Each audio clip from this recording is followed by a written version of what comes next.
السلام علیکم ورحمۃ اللہ وبرکاتہ سامعین کرام، نوری شفا خانہ میں آپ کا خیر مقدم ہے۔ آج کا سوال بہت ہی اہم ہے اور ضروری ہے، تو آپ کو سوال کے جواب سمجھنے کے لیے، وظیفہ سمجھنے کے لیے پوری ویڈیو دیکھنا ہوگا، تو آخر تک ویڈیو میں بڑے رہے، انشاءاللہ آپ کو بہت فائدہ ہوگا۔ تو چلیے آج ہم حضرت سے نوری شفا خانہ میں یہ جانتے ہیں کہ حضرت بہت سارے لوگ یہ سوال لے کر کے آتے ہیں نوری شفا خانہ پہ، ہم سے میسیج بھی کرتے ہیں، کال بھی کرتے ہیں، اور دیکھنے بھی آتا ہے کہ 10 سال ہو جاتا ہے شادی کو، کبھی 4 سال ہو جاتا ہے، 5 سال، اولاد نہیں ہو رہی ہے، اولاد کی خواہش میں لوگ مرے جا رہے ہیں، ڈاکٹر کو چکر لگا کے تھک گئے ہیں۔ تو کوئی ایسی دعا، ایسی وظیفہ بتائے کہ لوگوں کو اولاد کی خوشی نصیب ہو، اولاد حاصل ہو۔ حامدوں و مسلیاً اما بعد، اللہ تبارک و تعالیٰ نے انسان کو پیدا فرمایا، اور انسان کی پیدائش اس دنیا کے لیے بہت ضروری ہے، چونکہ اللہ تبارک و تعالیٰ نے جو دنیا بنایا اور دنیا کے اندر جو ہر طرح کے مخلوقات کو پیدا فرمایا، وہ انسانوں کے لیے ہی پیدا فرمایا۔ اگر دنیا میں انسان نہ ہو اور انسان کی آبادی نہ ہو اور انسان کی آبادی نہ بڑھے، تو یہ ساری خلقت، یہ سارے مخلوقات جو ہیں بیکار ہیں، پھر جو اللہ کا مقصد ہے وہ مقصد جو ہے فوت ہو جائے گا۔ تو ظاہر بات ہے کہ جب کسی انسان کو اولاد نہ ہو، کوئی خاتون ہو یا مرد ہو، جوڑے ہوں، ان کے گھر میں جب بچے کی ولادت نہیں ہوگی، اولاد نہیں ہوگی، تو ظاہر بات ہے یہ پریشان ہونے والی بات ہے، اور ہر کوئی پریشان ہوتا ہے۔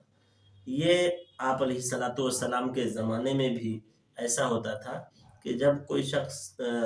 کوئی خاتون کی ولادت نہیں ہوتی تھی، خاتون کو بچے نہیں ہوتے تھے، بانجھ ہو جاتی تھی، تو اس زمانے میں بھی لوگ طعنے دیا کرتے تھے۔ یا بسا اوقات ایسا ہوتا تھا کہ کچھ لوگوں کو صرف لڑکے ہی لڑکے ہوتے تھے، لڑکیاں نہیں ہوتی تھی، تو اس کو بھی لوگ جو ہے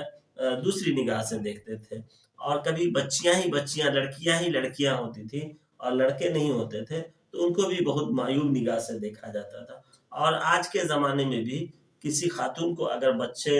کی پیدائش نہ ہو، ولادت نہ ہو، بچہ نہ ہو، وہ عورت اگر بانجھ ہو، تو طرح طرح کے طعنے، طرح طرح کی تشنے اور طرح طرح کی باتیں جو ہے لوگوں میں جو گردشیں کرنے لگتی ہے کہ فلاں عورت ہے، اس کو بچے نہیں ہو رہے، فلاں عورت ہے بانجھ ہے، اور اس عورت کے لیے بھی ایک بوریت اور شرمندگی محسوس ہوتی ہے کہ ہمارے بچے نہیں ہیں، اور تڑپ ہوتی ہے، خواہش ہوتی ہے کہ کاش کے بچے ہو رہتے، ہمارے گھر میں بھی جو ہے چھوٹے چھوٹے بچے کھیلتے، ہم بھی بچوں کے ساتھ رہتے۔ اور بچہ ایک ایسی چیز ہوتی ہے، بچپنا اور بچے ایسے ہوتے ہیں کہ جس گھر میں بچہ ہو وہ گھر بڑا نرالا ہوتا ہے، بڑا بہترین ہوتا ہے، اس گھر میں خوشی ہی خوشی ہوتی ہے۔ تو بچے کا ہونا بہت ضروری ہے، اور بچہ ایک ایسی چیز ہے کہ نہ ہونے کے بعد جو ہے سال ہی گزر پاتے ہیں کہ لوگ پریشان ہونے لگتے ہیں، ڈاکٹروں کا چکر لگانا، بھاگنا دوڑنا۔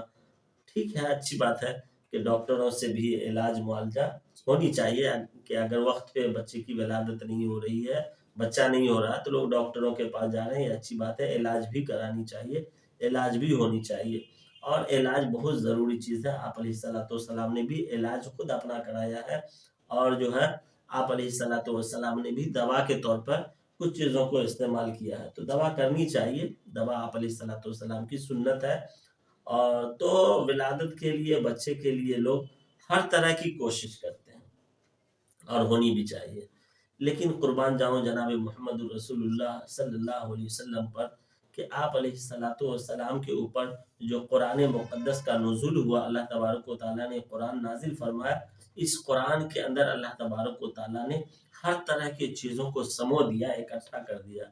اسی قرآن مجید میں ایک دعا اور ایک آیت ہے جسے وظیفہ کے طور پہ لوگ استعمال کرتے ہیں۔ اس میں اللہ تبارک و تعالیٰ حضرت زکریا علیہ الصلوۃ والسلام اور حضرت مریم علیہ الصلوۃ والسلام کے تذکرہ کرتے ہیں کہ ایک مرتبہ حضرت زکریا علیہ الصلوۃ والسلام حضرت مریم کے روم میں گئے، تو دیکھا کہ حضرت مریم جو ہے پھل کھا رہی تھی، اور وہ پھل بے موسم تھا۔ حضرت زکریا علیہ الصلوۃ والسلام نے جب مریم علیہ الصلوۃ والسلام کے پاس جو ہے بے موسم کے پھل کو دیکھا، اور طرح طرح کے پھل کو دیکھا، وہ ایسے پھل تھے جس کا موسم ہی نہیں تھا، تو بے موسم کے پھل کو جب دیکھا،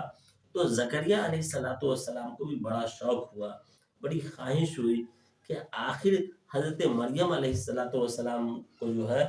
اللہ تبارک و تعالیٰ بغیر موسم کے پھل دے سکتا ہے، بغیر موسم کے پھل کھلا سکتا ہے، اس کے روم میں بغیر موسم کے پھل پائے جا سکتے ہیں جب، تو کیا اللہ تبارک و تعالیٰ مجھے اولاد نہیں دے سکتے ہیں؟ زکریا علیہ السلام کی عمر بہت طویل ہو چکی تھی، بہت زیادہ ہو چکی تھی، سن رسیدہ ہو چکے تھے، عمر دراز ہو چکے تھے، اس عمر میں بچے کا ہونا تھوڑا مشکل ہوتا ہے، لیکن زکریا علیہ السلام نے امید کو پھر جگایا، کہا جب حضرت مریم علیہ السلام کے یہاں جو ہے بے موسم کا پھل پایا جا سکتا ہے، تو ہم اس بڑھاپے کے عالم میں، اس بڑھاپے کی عمر میں اللہ تبارک و تعالیٰ سے دعا کریں گے تو اللہ تبارک و تعالیٰ ہمیں کیوں اولاد نہیں دیں گے؟ اور یہی بات تھی کہ حضرت زکریا علیہ السلام نے اللہ تبارک و تعالیٰ سے دعا کیا، اس دعا جو کیا زکریا علیہ السلام نے، قرآن مقدس میں یہ دعا درج ہے، اس کو اگر پڑھا جائے، اگر انسان فجر کی نماز کے بعد اس دعا کو پڑھتا ہے اور اللہ تبارک و تعالیٰ سے دعا کرتا ہے کہ اللہ تبارک و تعالیٰ تو ہر چیز پر قادر ہے، جب تو بے موسم کے پھل دے سکتا ہے، بغیر موسم کے بارش دے سکتا ہے، بغیر موسم کے جب پھل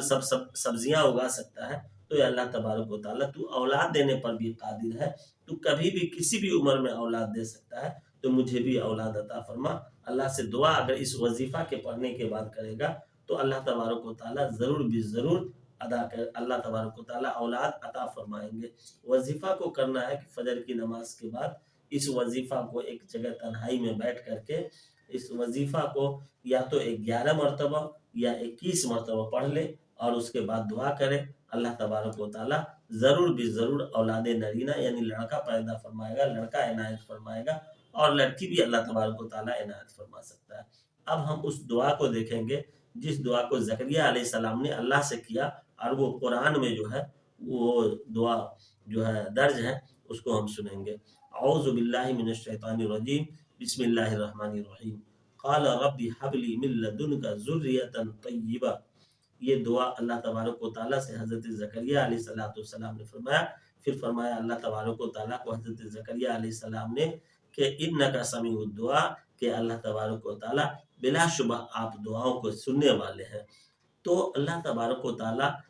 ہر دعا کو سنتا ہے، آپ کے دل کی فریاد کو سنتا ہے، آپ کے دل کی تمنا اور آرزو کو اللہ تبارک و تعالیٰ بہتر طریقے سے جانتا ہے۔ آپ اللہ سے مانگیں گے، اللہ تبارک و تعالیٰ عنایت فرمائیں گے۔ لہٰذا حضرت زکریا علیہ السلام نے جب دعا کی اللہ تبارک و تعالیٰ سے، تو اللہ تبارک و تعالیٰ نے حضرت زکریا علیہ السلام کو اللہ نے حضرت یحییٰ علیہ السلام عنایت فرمائی تھی۔ تو آپ بھی دعا کریں، اللہ ضرور قبول فرمائے گا۔ اللہ ہمارا اور آپ سب کا حامی و ناصر ہو۔ السلام علیکم ورحمۃ اللہ وبرکاتہ۔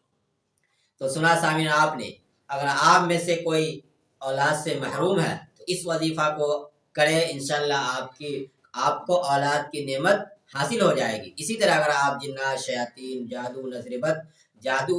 رشتہ وغیرہ کی رکاوٹ میں پھنسے ہوئے ہیں، پریشان ہے، تو حضرت سے ایک مرتبہ ملے، انشاءاللہ آپ کی پریشانی ختم ہو جائے گی۔ اگر آپ گیسٹرک کے مریض ہیں، پیٹ میں سینے میں جلن رہتا ہے، جوڑوں میں درد آتا ہے، تو اس کا بھی حضرت بہت بہترین علاج کرتے ہیں جڑی بوٹی سے۔ اسی طرح اگر آپ جانڈس کے مریض ہیں تو جانڈس کا بہت ہی بہترین اور بہت ہی پاورفل اور مؤثر علاج کرتے ہیں کہ ایک ہی خوراک میں آپ کا جانڈس ختم ہو جائے گا۔ آج کے لیے اتنا ہی، پھر ملتے ہیں اگلی ویڈیو میں، جب تک کے لیے والسلام علیکم ورحمۃ اللہ وبرکاتہ۔